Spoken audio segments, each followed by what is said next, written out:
राहुल को लेकर कैसे बदलने लगा है परसेप्शन। क्या पूरी की पूरी बीजेपी इस बजट सत्र में एक बहुत भारी गलती कर गई और बीजेपी की गलतियों की वजह से राहुल गांधी बैठे बिठाए एक महान नेता के तौर पर स्टैब्लिश हो रहे हैं। आखिर राहुल गांधी को लेकर क्या बोला आज तक के रिपोर्टर ने। दोस्तों, राहुल गांधी पर सुबह से लेकर शाम तक मीडिया कितनी भी चिपटी रहे, उन पर तमाम तरह की बातें कहे, प्राइम टाइम पर देश की हर समस्या के लिए उनसे इस्तीफे की मांग हो, लेकिन इसमें कोई दो राय नहीं कि इन पिछले 15 दिनों में जब से ये बजट सत्र शुरू हुआ है तब से राहुल गांधी ने बीजेपी के ऐसे छक्के छुड़ाए कि मोदी सरकार के सारे मंत्री, चाहे वो शिवराज सिंह चौहान हो, चाहे वो पीयूष गोयल हो, चाहे वो किरण रिजिजू हो या फिर चाहे हरदीप पुरी हो, लाइन में लगकर राहुल गांधी को या तो कोस रहे हैं या राहुल गांधी के द्वारा उठाए गए सवालों के जवाब दे रहे हैं। स्थितियां यहां तक आ गई हैं दोस्तों कि अब मीडिया में भी चर्चाएं शुरू हो गई हैं कि राहुल गांधी ने मजमा तो लूट ही लिया है। दोस्तों, ये हैं राहुल गौतम, ये आज तक के रिपोर्टर हैं और कांग्रेस बीट कवर करते हैं। हर रिपोर्टर की बीट होती है ना, वैसे इनकी बीट है कांग्रेस। इन्होंने राहुल गांधी को लेकर पार्टी के अंदर और पार्टी के बाहर बदलते परसेप्शन का जिक्र करते हुए अपने सोशल मीडिया में लिखा। एक वरिष्ठ कांग्रेस नेता का कहना था कि सिर्फ 3-4 संसद सत्रों में अगर हम सरकार से नैरेटिव बनाने में जीत गए तो मोदी सरकार की छवि खंडित हो जाएगी। आज उसी नेता का कथन है कि हम पिछले 2 सत्रों में इस मिशन में कामयाब हो चुके हैं, बाकी नेता लोगों का क्या है, आखिरी फैसला तो जनता ही करती है। मतलब राहुल गौतम ये कह रहे हैं दोस्तों कि लगातार 3-4 सत्रों में, 3-4 सत्र मतलब 1-1.25 साल हो गया ना, तो 1-1.25 साल के जितने भी संसद सत्र हैं, अगर उसमें कांग्रेस पार्टी कामयाब हो गई, विपक्ष कामयाब हो गया सरकार की छवि को खंडित करने में, तो ये उनकी बहुत बड़ी जीत होगी। और वही नेता आप कह रहे हैं पार्टी के अंदर कि कम से कम ये दूसरा सत्र है जिसमें सरकार के खिलाफ विपक्ष ऐसा करने में कामयाब रहा है। और इसमें कोई दो राय नहीं दोस्तों कि पिछले सत्र में भी, शीतकालीन सत्र में भी विपक्ष ने सरकार की नाक में दम कर दिया था, हालत खराब कर दी थी। और इस सत्र की तो पूछिए मत, मतलब जब से सरकार बनी है 2024 के बाद, तब से लेकर अब तक सरकार के लिए ये एक बहुत ही ब्लंडर वाला सत्र रहा है। सरकार इतनी भारी मुसीबतों में पड़ी रही इस सत्र में। पूरे 15 दिनों के सत्र में, 15-16 दिनों के एक सत्र में सरकार केवल और केवल जवाब दे रही थी, या तो राहुल गांधी के सवालों का या फिर राहुल गांधी द्वारा संसद में किए गए बवालों का। और दोस्तों, इसका मौका भी राहुल गांधी को बीजेपी ने ही दिया। दोस्तों, इसकी शुरुआत तेजस्वी सूर्या ने की। बीजेपी के सांसद तेजस्वी सूर्या राष्ट्रपति के अभिभाषण पर बोल रहे थे। उन्होंने कांग्रेस पार्टी पर कुछ आरोप लगा दिए और उसके बाद राहुल गांधी का बोलने का टाइम था। राहुल गांधी ने चर्चा की शुरुआत ही इस बात से की कि मैं बोलने नहीं वाला था, लेकिन क्योंकि कांग्रेस पार्टी पर आरोप लगाए गए कि हम एंटी नेशनल हैं, इसीलिए अब सुनिए, राहुल गांधी ने ऐसा बम फोड़ा कि पूरी की पूरी सरकार हिल गई। प्रधानमंत्री बैठे हुए थे, राहुल गांधी ने किताब के पन्ने लहरा दिए, जन नरवणे की किताब, जिसके बारे में सरकार की हालत खराब हो गई जवाब देते देते। राजनाथ सिंह खड़े होकर बार बार राहुल गांधी को टोकते, अमित शाह खड़े होकर बार बार राहुल गांधी को टोकते। 40 मिनट लग गए, राहुल गांधी बार बार बोलते रहे, बोलने की कोशिश करते रहे, लेकिन उनको बोलने का मौका नहीं मिला। अंत में नरेंद्र मोदी भी उठकर चले गए। हालत ये होगी दोस्तों कि सरकार की नाक में दम कर दिया राहुल गांधी ने। अंत में सरकार चाहे आप कुछ भी बोल ले, लेकिन ना चाहते हुए भी एक अनपब्लिश्ड किताब के पन्ने देश की सोशल मीडिया में फैल गए और उन पन्नों के जरिए ये खबर फैल गई कि वो 56 इंची सरकार, जिसके मुखिया खुद सेना की वर्दी पहनकर कभी फाइटर प्लेन उड़ाते हैं तो कभी सेना के जवानों के साथ दिवाली मनाते हैं, उस 56 इंची नेता से जब पूछा गया, सेना के जनरल ने जब पूछा कि सामने चीन के टैंक आ रहे हैं, क्या करें, तो 2 घंटे बाद जवाब मिला, जो उचित समझो वो करो।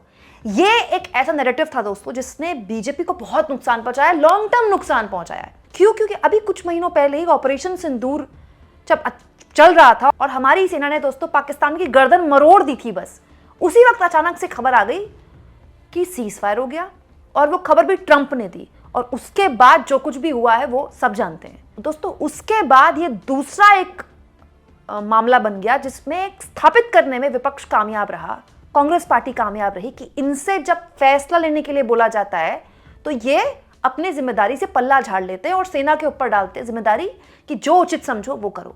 दोस्तों, इस सत्र में यहां से राहुल गांधी ने पूरी शुरुआत की विवादों की, जिसके बाद हालत ये हो गई कि अगर राहुल गांधी नहीं बोल पाए तो नरेंद्र मोदी भी नहीं बोल पाए। नरेंद्र मोदी लोकसभा में आ नहीं पाए और उसके बाद छवि क्या बनाई गई कि कांग्रेस पार्टी के सांसदों से उनको डर था। बताइए, जिसने भी सरकार को ये एडवाइस दी कि मोदी जी के नहीं आने को ये वजह बताया जाए, मतलब उसको बिल्कुल भी अंदाजा नहीं है कि इससे मोदी की छवि और धूमिल होगी, उनकी कमजोरी और उजागर होगी कि ये महिला सांसदों से इतने डर गए कि वो आए ही नहीं संसद में। और दोस्तों, इसके बाद जो तीसरा प्रहार कांग्रेस पार्टी की तरफ से हुआ वो था लोकसभा अध्यक्ष की तरफ से। दोस्तों, लोकसभा अध्यक्ष ओम बिरला, जिस तरह से विपक्ष के लोगों से उनका व्यवहार रहता है, दोस्तों विपक्ष के सांसदों की जो शिकायत ओम बिरला से रहती है वो तो खैर सबके सामने है, लेकिन ओम बिरला के खिलाफ अविश्वास प्रस्ताव लाया जाना और ओम बिरला का अपने आप को कुर्सी से अलग कर लेना, यह अपने आप में बताता है कि ये बहुत बड़ा कदम है, जिससे ओम बिरला भी समझ रहे हैं कि उनको उम्मीद नहीं थी कि ऐसा कोई कदम विपक्ष उठा सकता है, लेकिन उठाया गया। और इसके बाद तो दोस्तों ऐसा लगा जैसे पूरी की पूरी सरकार बैकफुट में आ गई है। उसी बीच ट्रेड डील हो गई अमेरिका और भारत के बीच में। उस ट्रेड डील की जो पेचीदगियां निकल के आई, जो बारीकियां निकल कर आई, वो इतनी डराने वाली थी, इतनी कंफ्यूजन पैदा करने वाली थी। सारी जानकारियां अमेरिका से आ रही थी। आपने ट्रेड डील कर ली, $500 बिलियन का कमिटमेंट कर दिया। क्या सोच के कर दिया जब अमेरिका ने नहीं किया था? फिर फैक्ट शीट करेक्ट हुई अमेरिका से कि नहीं, कमिटमेंट नहीं किया, इंटेंट शब्द का इस्तेमाल किया गया। फिर ये बताया गया कि भाई रूस से तेल भी खरीदना कम कर दिया भारत ने, ऑलमोस्ट बंद कर दिया। क्यों कर दिया? जब हम रूस से सस्ता तेल खरीद रहे थे। तो ये एक नैरेटिव जिसको बहुत नुकसान पहुंचा। सिलसिलेवार तरीके से आप देखिए, किसानों के मोर्चे पर पहली बार भारत सरकार जिसने अपने दरवाजे खोल दिए। इससे पूर्व में कभी भी ऐसा नहीं हुआ। कुछ सेक्टर्स के लिए खोले, लेकिन खोले। और हरदीप पुरी, ये तो ऐसा मामला था। हरदीप पुरी का नाम एप्स्टीन फाइल में आना, राहुल गांधी का उनका नाम ले लेना, और उसके बाद हरदीप पुरी अब प्रेस कॉन्फ्रेंस करते फिर रहे हैं या फिर सारे चैनल्स में बैठकर इंटरव्यूज दिए फिर रहे हैं। हालत ये हो गई कि उन चैनल के एंकर्स जो हरदीप पुरी को डिफेंड करने के लिए उतरे हैं, वो जेफरी एप्स्टीन तक को डिफेंड कर रहे हैं कि जेफरी एप्स्टीन होगा कोई बहुत बड़ा सेक्स ऑफेंडर तो क्या हो गया, वो एक लाइजनर भी तो था, वो एक नेटवर्किंग का काम भी तो करता था, तो हरदीप पुरी तो उसके लिए मिले थे। मतलब मीडिया और सरकार को यह अंदाजा भी नहीं है कि वो गलती पर गलतियां करते जा रहे हैं। और कांग्रेस पार्टी और विपक्ष और खास तौर पर राहुल गांधी लगातार एज लेते जा रहे हैं। दोस्तों, मुझे ऐसा लगता है कि यह सत्र सरकार के लिए बहुत ही ज्यादा, मतलब बहुत ही खराब रहा। कभी सरकार कहती है विशेषाधिकार हनन प्रस्ताव लेकर आएंगे, फिर अगले दिन कहते हैं नहीं लेकर आएंगे, फिर ऋषिकांत दुबे एक मोशन लेकर आ जाते हैं, उसके लिए भी अब सरकार कह रही है, रिजिजू द्वारा कहा गया है कि देखेंगे अब लोकसभा अध्यक्ष उसको एक्सेप्ट करते हैं कि नहीं करते हैं।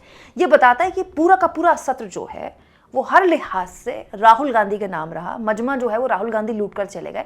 इसीलिए आज तक के रिपोर्टर राहुल गौतम भी यही चर्चा कर रहे हैं, पार्टी के अंदर भी इसी बात की चर्चा है। लेकिन दोस्तों, राहुल गांधी के वो सपोर्टर जो इस बात पर ही खुश है कि संसद में नैरेटिव बनाने में आप कामयाब हो गए, उनको मैं बता दूं कि दोस्तों, जिस राजनीति के मुहाने पर अब देश आ गया है उसमें नैरेटिव बनाने से काम नहीं चलता। दोस्तों, देश अब 2014 नहीं 2026 में आ चुका है। नैरेटिव बनाने से चुनाव नहीं जीते जा सकते। आपको अपनी संगठनात्मक दिक्कतों से जूझना पड़ेगा।